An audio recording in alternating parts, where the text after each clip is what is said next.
Indeed, we had a 3-day session which commenced on July 11th to the 13th. And so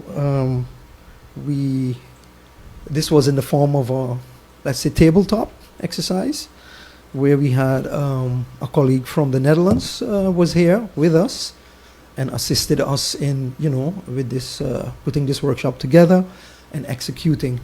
And so I must say that it was a good start, and it was fruitful. Maybe I can just say a little more as to what we did. Mm-hmm. And so we looked at assessing whether it might be any threats, that can bring about danger to our island. So really looking at scenarios as to, what can happen, and then making decisions, moving forward. So that it was more or less the 3-day workshop.